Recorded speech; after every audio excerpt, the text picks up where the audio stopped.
യേശുവേ നന്ദി. Hallelujah hallelujah hallelujah. ആരാധന. Hallelujah hallelujah. പിതാവേ നന്ദി.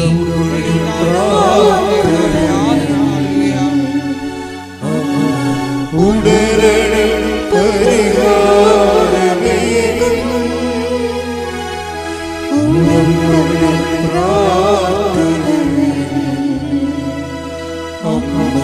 ഉടരണേ പരിഹാരമേകുന്നു അവൻ പറയുന്നത് ചെയ്തിടുന്നു ജീവിതം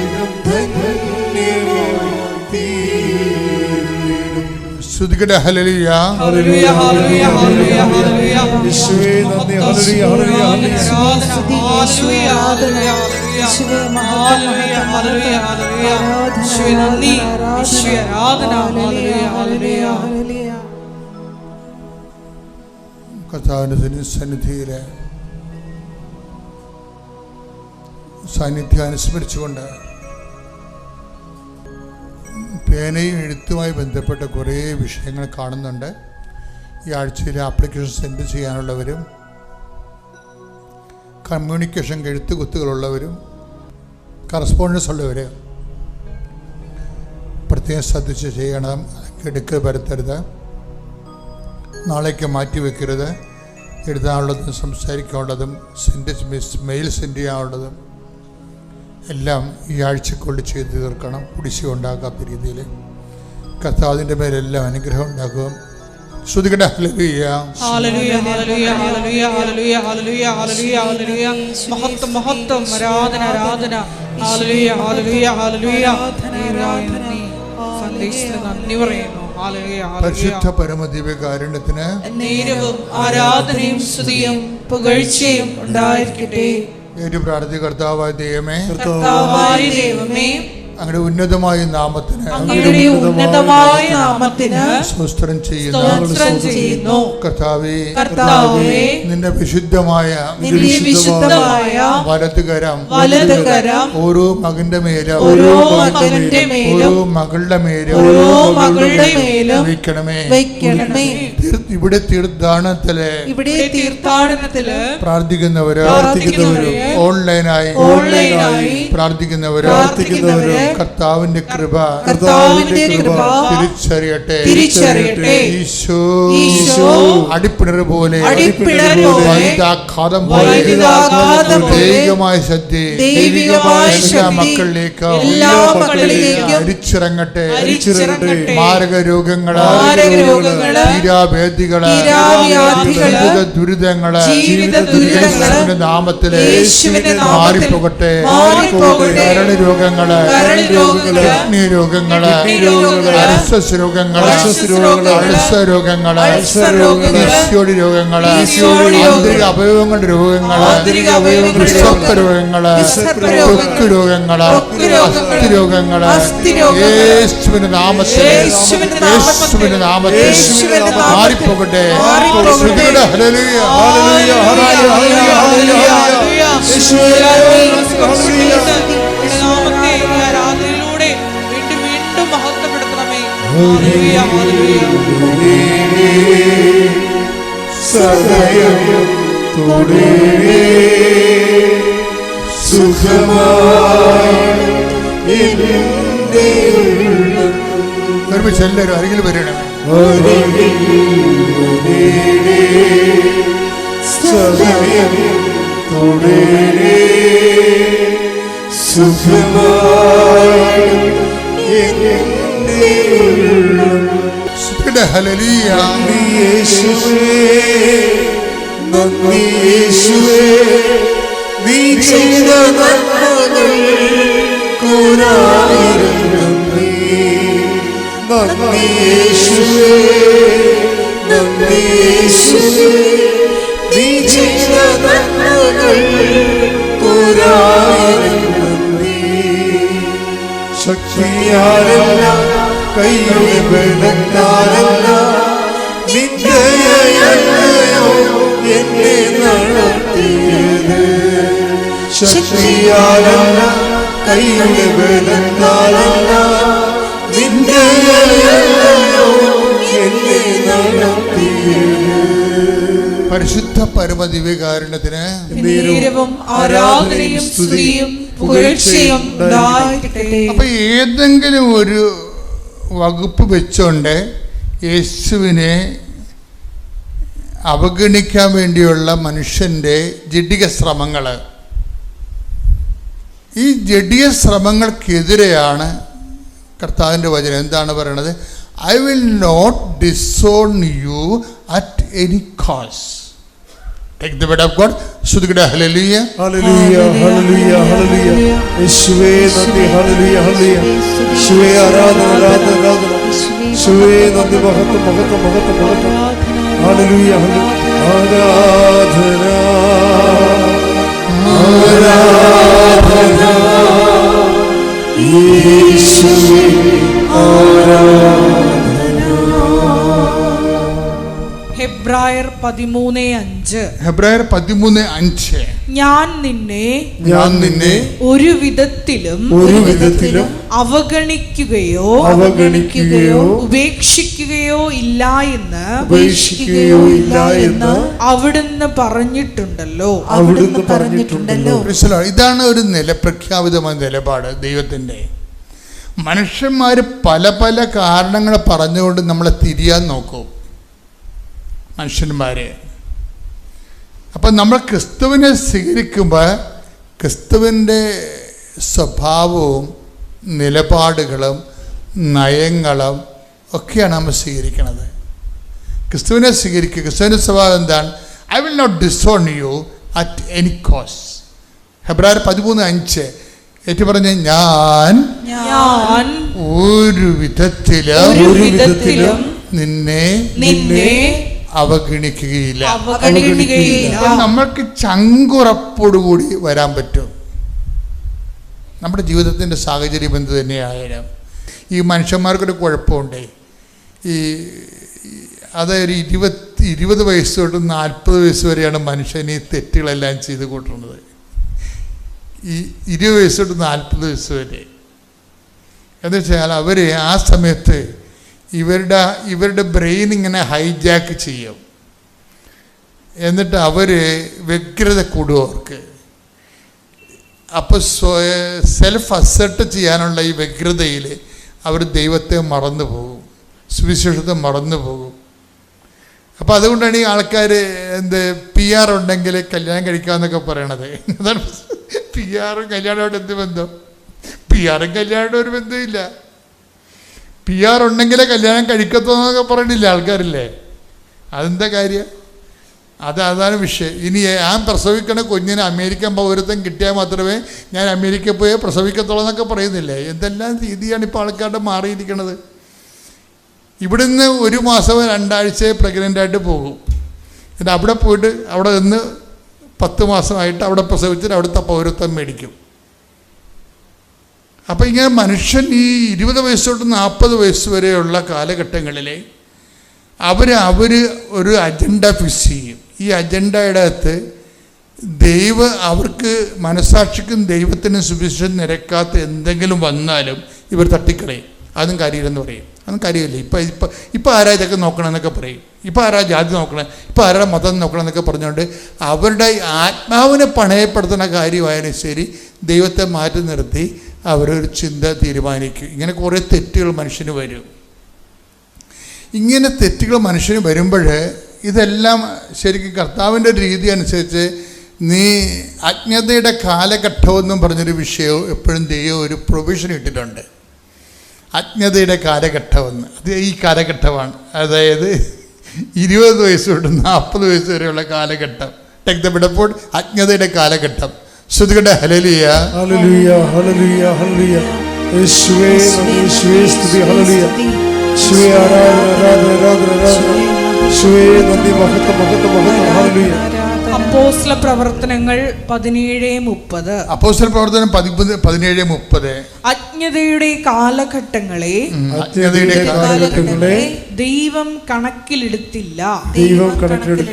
എന്നാൽ ഇത് കേട്ട, അതായത് ഇത് വളരെ സീരിയസ് ആയിട്ട് കേൾക്കണം നിങ്ങളെ സുവിശേഷം. അതായത് ദൈവത്തിൻ്റെ ഒരു അപ്രോച്ച്, ഒരു രീതിയാണ് ഈ പറയണത്. ഏറ്റു പറഞ്ഞ അജ്ഞതയുടെ കാലഘട്ടത്തെ ദൈവം കണക്കിലെടുത്തില്ല. അതാണ് നമ്മുടെ ഒരു പിടിവള്ളി എന്ന് പറയുന്നത്. അജ്ഞതയുടെ ഒരു കാലഘട്ടം എല്ലാവർക്കും ഉണ്ടാവും. അജ്ഞതയുടെ കാലഘട്ടം എന്ന് വെച്ച് കഴിഞ്ഞാൽ ഇപ്പം ചില ആൾക്കാർ മനഃപൂർവ്വം അബോർട്ട് ചെയ്യണില്ലേ, മനഃപൂർവ്വം അബോർട്ട് ചെയ്യും. എന്താ കാര്യം? ഇപ്പോൾ പ്രസവിച്ചാൽ അത് ശരിയാകത്തില്ല. കൊച്ചിനെ നമുക്ക് നമ്മുടെ വരുമാനം ഫിക്സായിട്ടില്ലല്ലോ. കൊച്ചിനെ പഠിപ്പിക്കാനുള്ള ബുദ്ധിമുട്ടുണ്ടെന്ന് വിചാരിച്ചുകൊണ്ട് അതിനെ അബോർട്ട് ചെയ്ത് കളയും. കൊച്ചിനെ പഠിപ്പിക്കാൻ ബുദ്ധിമുട്ടുണ്ടെന്ന് വിചാരിച്ചുകൊണ്ട് അതിനെ അബോർട്ട് ചെയ്ത് കളയും. അതെന്തുകൊണ്ടാണെന്ന് വെച്ചാൽ ആൻറ്റി അങ്ങനെയാണ് ചെയ്തത്, വല്യമ്മ അങ്ങനെയാണ് ചെയ്തതെന്നൊക്കെ പറഞ്ഞുകൊണ്ട് നിങ്ങൾക്ക് ക്രിസ്തുവിനെ മോഡലാക്കുന്നവർ ആൻറ്റിനെയും വല്യമ്മനെയും പണ്ട് അബോർഷൻ ചെയ്ത ആൻറ്റിനെയും വല്യമ്മനെയും മോഡലാക്കും. ഇതാണ് അജ്ഞതയുടെ കാലഘട്ടം എന്ന് പറയുന്നത്. ഒരു വിഷയം വരുമ്പോൾ നമ്മൾ ആരെയും മോഡലാക്കണത്? ഈ പാപം നിനക്ക് മുമ്പേ നേരത്തെ ചെയ്തിട്ടുള്ള നിൻ്റെ ആൻറ്റി എന്ന് പറഞ്ഞ കോമരത്തിനെയാണ് നീ മോഡലാക്കണത്. ഞാനാണ് ദൈവമെങ്കിൽ നിൻ്റെ കാര്യത്തിൽ ഇപ്പം തീരുമാനമായിട്ടുണ്ടാവും. പക്ഷെ ദൈവം അങ്ങനെയല്ല. ദൈവം എന്താണ്? ഇതിനെ അജ്ഞതയുടെ കാലഘട്ടമെന്നും പറഞ്ഞുകൊണ്ട് ഞാൻ ഓർക്കുകയെ, അതായത് നമ്മൾക്ക് വേണ്ടി ക്രൂശിക്കപ്പെട്ടവരിങ്ങനെ നീ വിവസ്ത്രനായിട്ട് ഈ വിറകിൽ ഒരു കോറവിറച്ചിയായിട്ട് നാണം കെട്ട് തൂങ്ങുമ്പോൾ ഇത് തന്നെ ഒരു ഓപ്പൺനെസ്സാണ് ശരിക്കും. എന്ന് വെച്ചാൽ നിൻ്റെ ഏത് കാലഘട്ടത്തിലാണ് നീ അനുതാപപ്പെട്ടെങ്കിലും നിന്നെ ഉൾക്കൊള്ളാൻ ഞാൻ തയ്യാറാണെന്ന് കൈയടിച്ച് സ്തുതിക്കണല്ലേലൂയ.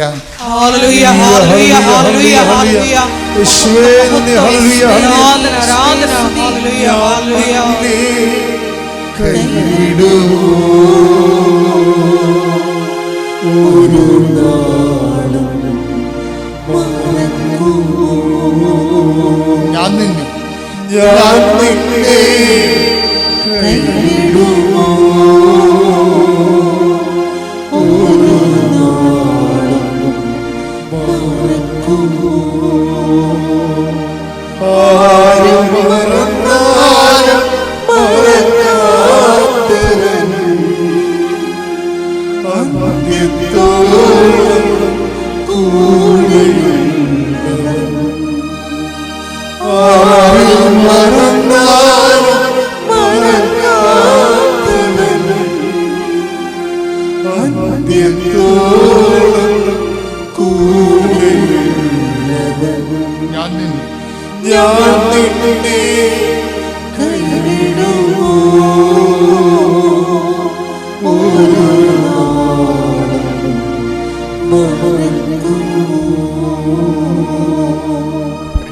പരമദിവ്യകാരുണ്യത്തിന് ആരാധനയും സ്തുതിയും പുകഴ്ചയും ഉണ്ടായിരിക്കട്ടെ. കണ്ണടച്ച് പരിശുദ്ധ പരമദിവ്യകാരുണ്യത്തിന് ആരാധനയും സ്തുതിയും പുകഴ്ചയും ഉണ്ടായിരിക്കട്ടെ. പരിശുദ്ധ പരമദിവ്യകാരുണ്യത്തിന് ആരാധനയും സ്തുതിയും പുകഴ്ചയും ഉണ്ടായിരിക്കട്ടെ. എൻ്റെ പ്രിയപ്പെട്ടവരെ, പക്ഷേ ഈശോ പറയുമ്പോൾ ശ്രദ്ധിക്കണം, അജ്ഞതയുടെ കാലഘട്ടം എല്ലാവർക്കും ഉണ്ടാകും. ദൈവം അത് കണക്കാക്കാത്ത വിധം നിന്നെ സ്നേഹിക്കുന്നുണ്ട്. എന്താ കാരണം? ഞാൻ നിന്നെ ഒരു കാരണവശാലും തള്ളിക്കളയത്തില്ല. പക്ഷേ അജ്ഞതയുടെ കാലഘട്ടം എന്ന് പറഞ്ഞാൽ എന്നും കൊന്നും അജ്ഞതയുടെ കാലഘട്ടമാണെന്ന് പറയരുത്. ക്രിസ്തുവിനെ നീ അറിയാൻ അനുഭവത്തിലൂടെ ആയാലും അറിഞ്ഞില്ലേ നീ എന്നും അജ്ഞതയുടെ കാലത്തിൽ തന്നെയായിരിക്കും. പക്ഷെ ക്രിസ്തുവിനെ അറിഞ്ഞാൽ പിന്നെന്താണ്? എന്നാൽ എല്ലായിടത്തും അറിയാനുള്ള മാർഗം എന്താ? ക്രിസ്തുവിനെ ഒരു എൻട്രൻസ് കൊടുക്കാനുള്ള മാർഗം എന്താ? ക്രിസ്തുവിനെ നിൻ്റെ ജീവിതം നീ ഉടമ്പടി എടുത്തെങ്കിൽ എൻ്റെ ഇൻഫ്രാസ്ട്രക്ചറായിട്ടേ ഉള്ളൂ. ഇപ്പോൾ വീട് വെച്ചു ഓക്കെ, ടൈൽസ് ഇട്ടു, ഇന്റേണൽ വയറിംഗ് നടത്തി, കിച്ചൺ ചെയ്തു, അതിനിപ്പോഴും പൈപ്പിൽ ഗ്യാസ് വരാൻ തുടങ്ങി, എല്ലാം ഓക്കെയാണ്. പക്ഷേ എന്താണ്? താക്കോല് കോൺട്രാക്ടർ തന്നിട്ടില്ല, അതാണ് കുഴപ്പം. വീട് വെച്ച് വീട് ഓക്കെയാണ്, രാജകൊട്ടാരം പോലെ ഇരിക്കുക. പക്ഷെ താക്കോൽ ആരാ തന്നിരിക്കണേ? കോണ്ടാക്ട് തന്നിട്ടില്ല. എന്താ കാര്യം? അയാൾക്ക് കൊടുക്കാനുള്ള കാശ് കൊടുക്കാതെ അയാൾ താക്കോൽ തരത്തില്ല. ഇതുപോലെ തന്നെയാണ് ക്രിസ്തുവിനെ സ്വീകരിക്കുന്ന രീതി. രക്ഷയുടെ ഇൻഫ്രാസ്ട്രക്ചർ എല്ലാം ഓക്കെയാണ്, നിത്യത വരെയുള്ളതിൻ്റെ നിത്യസഹവാസം ഓക്കെയാണ്, പക്ഷെ താക്കോല് കിട്ടിയിട്ടില്ല.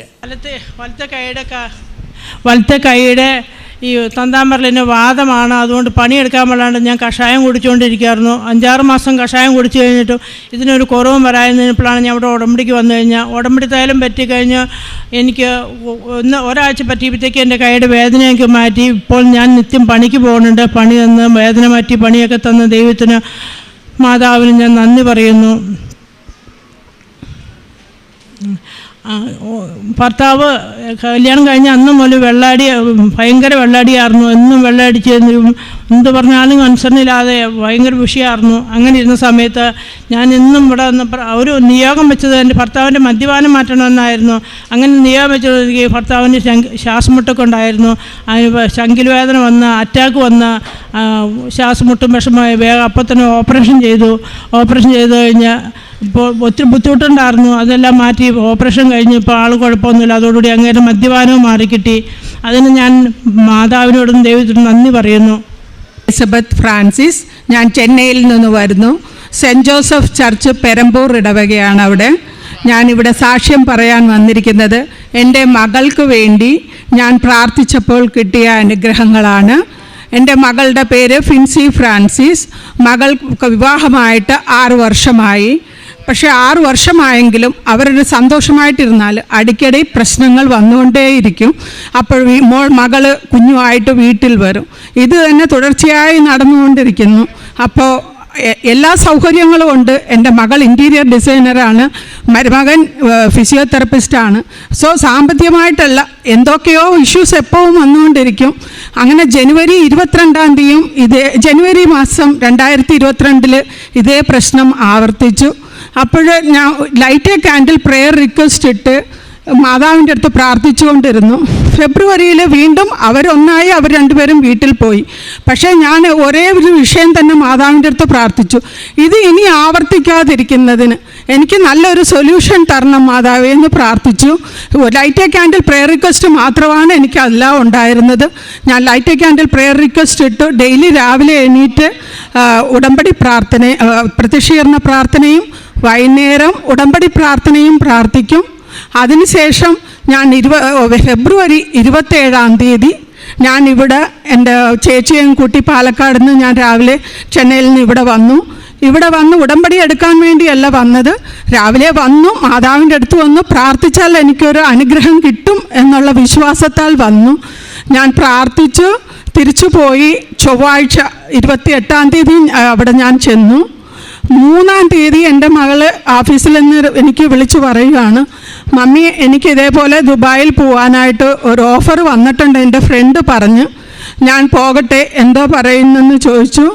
നല്ലതാണെങ്കിൽ ചെയ്തോ, ഫസ്റ്റ് നിൻ്റെ ഹസ്ബൻഡിൻ്റെ അടുത്ത് പറഞ്ഞു നോക്ക്, അവൻ ഓക്കെ ആണെങ്കിൽ നിങ്ങൾ പൊയ്ക്കോ എന്ന് പറഞ്ഞു. പക്ഷേ എന്നാലും നമ്മൾക്ക് പേടിയാണ്, ഞങ്ങൾക്ക് അങ്ങനെ വിടണമെന്നോ അങ്ങനത്തെ ഒരാഗ്രഹവും ഇല്ലായിരുന്നു. മകളും നമ്മൾ ചെന്നൈയിൽ തന്നെ നമുക്ക് ജോലി ചെയ്ത് ജീവിക്കണമെന്നുള്ളൊരാഗ്രഹമേ ഉള്ളായിരുന്നു. അപ്പം മരുമകനും പറഞ്ഞു, നീ പൊയ്ക്കോ, ഞാനും നീ കൂടെ വരാമെന്ന് പറഞ്ഞു. അതേ മാസം മാർച്ച് 29 എൻ്റെ മകള് ദുബായിൽ പോയി. അവിടെ അവൾക്ക് ഒരു ഇൻറ്റീരിയർ ഓഫീസിൽ നല്ല ജോലി കിട്ടി. 3 മാസത്തിൽ അവർ ഫാമിലി വിസ കൊടുത്തു. കുഞ്ഞിനെയും മരുമകനും അവിടെ പോയി. ഈ ഫാമിലി വിസ കിട്ടിയതിലും ഭയങ്കര ഒരു മാതാവിൻ്റെ അനുഗ്രഹമുണ്ട്. കാരണം ഓഗസ്റ്റ് 21 ഞാൻ തിരിച്ച് മാതാവിൻ്റെ അടുത്ത് വരാൻ വേണ്ടി ടിക്കറ്റ് എടുത്തിട്ടുണ്ടായിരുന്നു. അപ്പോൾ 16 അവർ ഓഗസ്റ്റ് 16 അവിടെ വിസയ്ക്ക് വേണ്ടി റെഡിയാക്കുന്നു എന്ന് പറഞ്ഞ് ഞാൻ 18 എൻ്റെ മകളുടെ അടുത്ത് ചോദിക്കുന്നു, എന്തോ ആയി മോളെ, വിസയുടെ പ്രോസസ്സിങ് സ്റ്റാർട്ടായോ എന്ന് ചോദിക്കുന്നു. അപ്പോൾ മോൾ എന്നെ വഴക്ക് പറഞ്ഞു, 3 ദിവസത്തിൽ എന്തോ വിസ കിട്ടാനാ മമ്മി, ചുമ്മാ ചോദിച്ചുകൊണ്ടിരിക്കാതെന്ന് പറഞ്ഞു. ஆனால் 19 വൈകുന്നേരം എൻ്റെ മകൾ എനിക്ക് ഫോൺ ചെയ്തിട്ട് പറഞ്ഞു, വാട്സപ്പ് നോക്കാൻ പറഞ്ഞു. അപ്പം നോക്കിയപ്പം അതിനകത്ത് വിസയുണ്ട്. ഞാൻ പ്രാർത്ഥിച്ചത്, മാതാവേ, ഞാൻ 21 ട്രെയിൻ കയറുന്നതിന് മുമ്പേ ഒരു അടയാളം കാണിച്ചു തരണം, വിസ കിട്ടണമെന്നല്ലായിരുന്നു, പ്രോസസ്സിങ് സ്റ്റാർട്ടായെന്നൊരു അടയാളം കിട്ടണമെന്നായിരുന്നു. പക്ഷേ ഞാൻ 21-ാം തീയതി വണ്ടി കയറുന്നതിന് മുമ്പേ വിസയും വന്നു, ടിക്കറ്റും എടുത്തതിന് ശേഷമാണ് ഞാനിവിടെ വന്നത്. അവർ സെപ്റ്റംബർ 8-ാം തീയതി അവർ പോവുകയും ചെയ്തു. അപ്പോഴും ഞാൻ വന്ന് light A candle prayer request മാത്രമേ ഉള്ളൂ. കാരണം 21-ാം തീയതി കയറി 22-ാം തീയതി ഞാൻ ഇവിടെ വരുമ്പോഴും എനിക്ക് ഉടമ്പടി എടുക്കാൻ സാധിച്ചില്ല. കാരണം എൻ്റെ ട്രെയിൻ വരുമ്പോഴത്തേക്കും 11 o'clock ആവും. 3:40 ട്രെയിനിന് ഞാൻ തിരിച്ചു പോകണമെന്ന് വിചാരിക്കും. അപ്പോൾ ഇവിടെ വരുമ്പം ഒരു 4-5 മണിക്കൂറാകുമെന്ന് പറയുമ്പോൾ ഞാൻ തന്നെ വരുന്നതിനാൽ എനിക്കത് സാധിക്കത്തില്ല. അപ്പം ഞാൻ അതുകൊണ്ട് ഉടമ്പടി എടുക്കാതെ പോയി. ഒക്ടോബർ 3-ാം തീയതിയാണ് ഞാൻ തിരികെ വന്ന് ഇവിടെ ഫസ്റ്റ് ഉടമ്പടി എടുക്കുന്നത്. അപ്പം ഞാനും ഹസ്ബൻഡും കൂടെ വന്നു. നൈറ്റ് ട്രെയിനിൽ 3 മണിക്ക് ഞങ്ങൾ ആലപ്പുഴ സ്റ്റേഷനിലെത്തി. ഇവിടെ 4:30-5 മണിയോടെ എത്തി. ഉടമ്പടി എടുത്തു. ഉടമ്പടിയിൽ വെച്ച് എൻ്റെ സണ്ണിലേക്ക് അവിടെ ജോലി കിട്ടണമെന്നും പറഞ്ഞാണ് ഞാൻ മെയിനാக പ്രാർത്ഥിച്ചു. ഞാൻ ഒക്ടോബർ 10-ാം തീയതി 3-ാം തീയതി ഉടമ്പടി എടുത്തു. പക്ഷേ എൻ്റെ പ്രാർത്ഥന ഫുള്ളാവേ ഒക്ടോബർ 10-ന് എൻ്റെ മരുമോന് ജോലി ലഭിക്കണേ എന്നുള്ളത്. ഞാൻ ഒക്ടോബർ 10 പറയുന്നതിന് മുമ്പേ എൻ്റെ ടങ്ക് സ്ലിപ്പായി പോകുന്നത് ഡിസംബർ 10 ആയിരിക്കും. തിരുപ്പിയും ഞാൻ 3 പ്രാവശ്യം അതേപോലെ പ്രാർത്ഥിക്കുമ്പോഴെല്ലാം ഡിസംബർ 10 വരും. അപ്പം ഞാൻ ഇതെന്താ ഡിസംബർ 10 എന്നുള്ളത് എന്ന് വിചാരിച്ചു. പിന്നെയും 2 മാസം ഉണ്ടല്ലോ, ഇത് ഇതുവരെയ്ക്കും നീണ്ടുപോയാൽ എന്തോ ചെയ്യുമെന്ന് വിചാരിച്ചുകൊണ്ടിരുന്നു. പക്ഷേ മാതാവായിരിക്കാം ആ ഡേറ്റ് തന്നതെന്ന് തോന്നുന്നു. കറക്റ്റാണ് ഡിസംബർ 9-നാണ് എൻ്റെ സണ്ണിലേക്ക് ജോലി കിട്ടിയത്. സോ അതും എനിക്ക് വന്ന് മാതാവ് തന്ന ഏറ്റവും വലിയ അനുഗ്രഹങ്ങളാണ്. ഇതില്ലാതെ എൻ്റെ ചേച്ചിയുടെ ഹസ്ബൻഡിന് സ്റ്റൊമക്കിൽ വൻകുടലിൽ ഒരു വലിയ പ്രോബ്ലം ഉണ്ടായിരുന്നു. രാജഗിരി ഹോസ്പിറ്റലിലെ ട്രീറ്റ്മെൻ്റ് ആയിരുന്നു.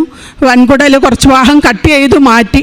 അപ്പോൾ ഇവിടെ നിന്ന് ഞാൻ കൊണ്ടുപോയി തേനും ഉപ്പുമാണ് കൊടുത്തിട്ട് ചേട്ടനും എനിക്ക് വേണ്ടി 5:30 മണിക്ക് എണീറ്റ് ആ പ്രാർത്ഥന ചൊല്ലും, ഈ തേനും ഉപ്പും കഴിക്കും. പക്ഷേ കീമോയോ റേഡിയേഷനോ ഒന്നും ചെയ്തിട്ടില്ലായിരുന്നു. ക്യാൻസർ ആയിരുന്നു. ലാസ്റ്റ് ഫെബ്രുവരി, ഈ വർഷം ഫെബ്രുവരിയിൽ നമ്മൾ ചെക്ക് ചെയ്തപ്പോൾ അതിൻ്റേതായ യാതൊരു ലക്ഷണവുമില്ല. സെക്കൻഡ് സ്റ്റേജിൽ ഇരുന്നേ ആയിരുന്നു. പക്ഷേ ഇപ്പോൾ ഒരു അസുഖവും ക്യാൻസർ സംബന്ധിച്ചുള്ള ഒരു അസുഖവും എൻ്റെ ചേട്ടനില്ല. അങ്ങനെ ഒരു റേഡിയേഷനോ കീമോയോ ഒന്നും എടുത്തിട്ടില്ല. കാരണം ഞങ്ങൾ അതെടുക്കാനായിട്ട് ഞങ്ങൾക്കും ഇഷ്ടമില്ലായിരുന്നു. ചേട്ടൻ ഹാർട്ട് പ്രോബ്ലം ഉള്ള വ്യക്തിയാണ്. അല്ലാതെ തന്നെ നിറയെ പ്രഷർ അങ്ങനത്തെയൊക്കെ നിറയെ പ്രോബ്ലംസ് ഉണ്ട്. ഈ കീമോയോ റേഡിയേഷനോ ഒക്കെ എടുത്ത് ഞങ്ങളെ ചേട്ടൻ കുറച്ച് നാൾ പോലും നിൽക്കത്തില്ലെന്ന് നമുക്കറിയാമായിരുന്നു. പക്ഷെ ഒന്നിനും ഞങ്ങൾ നിന്നില്ല. 5:30 മണിക്ക് ചേട്ടൻ എന്നോടൊപ്പം, ഞാൻ ചെന്നൈയിലിരുന്ന് പ്രാർത്ഥിക്കുമ്പോഴും ചേട്ടൻ പാലക്കാട് ചേട്ടനും 5:30 മണിക്ക് പ്രത്യക്ഷീകരണ പ്രാർത്ഥന ചൊല്ലും. ഞാൻ കൊണ്ടുപോയി കൊടുത്ത ഉപ്പും തേനും കഴിക്കും. അതേപോലെ നവംബറിൽ തിരിച്ച് ചേച്ചി എൻ്റെ അടുത്ത് പറഞ്ഞു നമുക്ക് ചേട്ടനെയും കൂട്ടി കൃപാസനത്തിൽ വരണമെന്ന്. അങ്ങനെ ഞാൻ തിരിച്ച് നവംബറിൽ ചേട്ടനും ചേച്ചിയും ഞങ്ങളെല്ലാവരും കൂടെ ഇവിടെ ചേട്ടനെയും കൊണ്ട് വന്നു. ഇവിടെ വന്നു പ്രാർത്ഥിച്ച് തിരിച്ചു പോയി. അതിന് ശേഷമാണ് രാജഗിരിയിൽ പോയി ചെക്ക് ചെയ്തപ്പോൾ അത് സംബന്ധിച്ചുള്ള ഒരു അസുഖവും ചേട്ടനില്ല. അവരെ കൊണ്ട് ഇപ്പോഴും ഇവിടെ വരാൻ പറ്റത്തില്ല. ഞങ്ങൾ ചെന്നൈയിൽ നിന്ന് സ്ട്രെയിറ്റാണ് വന്നിരിക്കുന്നതാണ്. പിന്നെ അതില്ലാതെ ഇപ്പോൾ എനിക്ക് വലിയൊരു അനുഗ്രഹം എന്ന് പറയുന്നത് ജനുവരി 16-ാം തീയതി ഞാൻ ഒരു രാവിലെ അപ്പോൾ പൊങ്കലല്ലേ, തമിഴ്നാട്ടിലാകുമ്പോൾ പൊങ്കലിൻ്റെ സെലിബ്രേഷൻസ് ഉണ്ടായിരുന്നു. സെലിബ്രേഷന് 2-3 ദിവസം ഉണ്ടായിരുന്നു. 16-ാം തീയതി ഞാൻ രാവിലെ അന്ന് എണീക്കാൻ കുറച്ച് ലേറ്റായപ്പം എനിക്ക് പെട്ടെന്ന് എൻ്റെ സൈഡിൽ ഈ വലത് ഭാഗത്ത് ഞാൻ കിടക്കുന്നിടത്ത് മാതാവിൻ്റെ ഒരു ഇത് കണ്ടിട്ട്, നമ്മളുടെ ക്രിസ്ത്യൻസിനെല്ലാം അറിയാം, മന്ത്രകോടി കൊണ്ടുവരുന്ന ഒരു ബാസ്ക്കറ്റുമായിട്ടാണ് മാതാവ് വരുന്നത്. അപ്പം എനിക്ക് എന്തോ ഗിഫ്റ്റും കൊണ്ടുവരുവാണല്ലോ എന്ന് വിചാരിച്ചു. നമ്മുടെ സെൻറ്റ് മേരീസ് മാതാവിൻ്റെ അടുത്ത് ഒരു പിങ്ക് കളർ ഒരു സ്റ്റാൾ കാണും. ആ സ്റ്റാൾ ഇങ്ങനെ മാതാവിൻ്റെ അടുത്തോട്ട് ഇങ്ങനെ വീഴുന്നതും ഞാൻ കണ്ടു. അപ്പോൾ എനിക്ക് എന്തോ ഒരു ഗിഫ്റ്റും കൊണ്ടുവരുന്ന, അപ്പം ഞാൻ പലതും ആഗ്രഹിച്ചിരുന്നത് കൊണ്ട് പല ഗിഫ്റ്റുകളാണ് ഞാൻ പ്രതീക്ഷിച്ചിരുന്നത്. പക്ഷേ ഫെബ്രുവരിയിൽ അറിയുന്ന എൻ്റെ മകൾ സെക്കൻഡ് കൺസീവ് ആയിരിക്കുന്നെന്ന്. ഇപ്പോൾ അവൾക്ക് 5 മാസമാണ്. ഇതിലെല്ലാത്തിലും ഉപരിയായി എനിക്കിപ്പം ഞാൻ വർക്ക് ചെയ്യുന്നുണ്ട് ചെന്നൈയിൽ. ഞാൻ ട്രാവൽസ്മാനാണ്. എനിക്ക് 57 വയസ്സുണ്ട്. ഞാൻ തെറ്റില്ലാത്ത നല്ലൊരു സാലറിയിലാണ് ഇപ്പോൾ വർക്ക് ചെയ്തുകൊണ്ടിരിക്കുന്നത്. ഈ പെസഹ വ്യാഴാഴ്ച അന്നേക്ക് എനിക്ക് വന്ന് വേറൊരു കമ്പനിയിൽ നിന്നും ഒരു ഓഫർ വന്നിരിക്കുന്നു. എനിക്കത് പ്രതീക്ഷിക്കാൻ കൂടെ സാധിക്കത്തില്ല. കാരണം ഇന്നേക്ക് ഒത്തിരി പഠിച്ചവങ്ങൾക്കും അത്രയോ വലിയൊരു ഓഫർ കിട്ടത്തില്ല. നിങ്ങൾ ഞങ്ങളെ കമ്പനിയിൽ ജോയിൻ ചെയ്യണമെന്നും പറഞ്ഞ് ഞാൻ പറഞ്ഞു ഫെബ്രുവരി പെസഹ വ്യാഴാഴ്ചയായിട്ട് ഞാൻ മെസ്സേജ് അയച്ച് ഞാൻ ദുഃഖവെള്ളിയാഴ്ചയും കഴിഞ്ഞ് ശനിയാഴ്ച നിങ്ങൾക്ക് ഫോൺ ചെയ്യാമെന്ന് ഫോൺ ചെയ്തു. തിങ്കളാഴ്ച ഞാൻ അവിടെ ചെന്നു. ചെന്ന് സംസാരിച്ചു, തിരിച്ചു വന്നു. അവരെനിക്ക് മെസ്സേജ് അയച്ചിരിക്കുന്നത് ഞാൻ വിചാരിക്കാത്തൊരു ടോപ്പ് സാലറിയിലാണ് എനിക്ക് എന്നെ ഒന്ന് അവരെടുത്തിരിക്കുന്നത്. അത് ഈ വയസ്സിലല്ല എനിക്ക് അങ്ങനത്തെ ഒരു ജോലി കിട്ടുക എന്ന് പറഞ്ഞാൽ മാതാവിൻ്റെ അല്ലാതെ അനുഗ്രഹം അല്ലാതെ വേറെ ഒന്നുമില്ല. കാരണം എന്ന് വെച്ചാൽ 57 വയസ്സിലെല്ലാം നമ്മൾ റിട്ടയർമെൻ്റായി വീട്ടിലിരിക്കേണ്ട സമയമാണ്. ആ സമയത്ത് ഒരു ടോപ്പ് സാലറി കൊടുത്ത് എന്നെ ട്രാവലിംഗ് എക്സ്പെൻസും തന്ന് എനിക്ക് എല്ലാവിധ ഫെസിലിറ്റിയിലും തന്ന് എന്നെ വിളിക്കാം എന്ന് പറഞ്ഞുകൊണ്ട് ഒരു ജോബ് ഓഫർ വരിക എന്ന് പറഞ്ഞാൽ അതെനിക്ക് ഏറ്റവും വലിയ ഒരു മാതാവല്ലാതെ, അതുകൊണ്ടാണ് ഓടി ഞാൻ വന്നിപ്പോൾ എത്രയും പെട്ടെന്ന് മാതാവിൻ്റെ അടുത്ത് വന്ന് ഞാൻ ഈ സാക്ഷ്യം പറയണമെന്നും പറഞ്ഞുകൊണ്ട് ഞങ്ങൾക്ക് ഇന്ന് രാവിലെ ഞങ്ങൾ ഇവിടെ എത്തിയിരിക്കുന്നത്. ഇതില്ലാതെ ചെറുതും വലുതുമായിട്ട് ഇനിയും എനിക്ക് നിറയെ അനുഗ്രഹങ്ങൾ എൻ്റെ മാതാവ് ചെയ്തു തരുന്നുണ്ട്. പിന്നെ കാരുണ്യ പ്രവൃത്തികൾ ഞങ്ങളാലാകും വിധം ഫുഡെല്ലാം വാങ്ങി റോഡിലിരിക്കുന്ന ഭിക്ഷക്കാർക്ക് എല്ലാവർക്കും കൊണ്ടുപോയി 2 പേരും കൂടെ കൊണ്ടുപോയി കൊടുക്കും. പിന്നെ ഡെയിലി എനിക്ക് കുർബാന കാണാൻ പോകാൻ പറ്റാറില്ല. എൻ്റെ ഹസ്ബൻഡ് ഡെയിലി കുർബാനയ്ക്ക് 5:45 എണീറ്റ് പോകും. എന്നാലും മാക്സിമം ഒരു 3 ദിവസം പോകാൻ പറ്റും, അതിൽ കൂടുതൽ. കാരണം രാവിലെ തിരിച്ചു വന്ന് എനിക്കെല്ലാം റെഡിയാക്കി ഓഫീസിൽ പോകുക എന്ന് പറഞ്ഞാൽ ഭയങ്കര കഷ്ടമായിരിക്കും. അതുകൊണ്ട് അങ്ങനെ ചെയ്യും. പിന്നെ പത്രം വാങ്ങി ഞാൻ എപ്പോൾ വന്നാലും ഇവിടെ 5 പാക്കറ്റോ 6-7 പാക്കറ്റ് വാങ്ങിക്കും. മാക്സിമം എല്ലാവർക്കും കൊടുക്കും. ക്രിസ്മസ് ടൈമിൽ ഞാൻ കാരൽസിന് ഗ്രൂപ്പിൻ്റെ കൂടെ പോയിട്ട് എല്ലാ വീടുകളിലും കൊണ്ടുപോയി ഞാൻ പത്രം കൊടുത്തു. മെയിനാக തമിഴ് പത്രം വാങ്ങിക്കും, മലയാളം പത്രം കുറച്ചേ വാങ്ങിക്കത്തുള്ളൂ. തമിഴ് പത്രം വാങ്ങിച്ച് മറ്റു പള്ളികളിൽ ഇംഗ്ലീഷും തമിഴുമായിട്ട് കൊണ്ടുപോയി കൊടുക്കും. എന്നാലാവുന്ന വിധം ഞാൻ മറ്റ് ഓൾഡ് ഏജ് ഹോമുകളിലും ഞാൻ ഹെൽപ്പ് ചെയ്യാറുണ്ട്.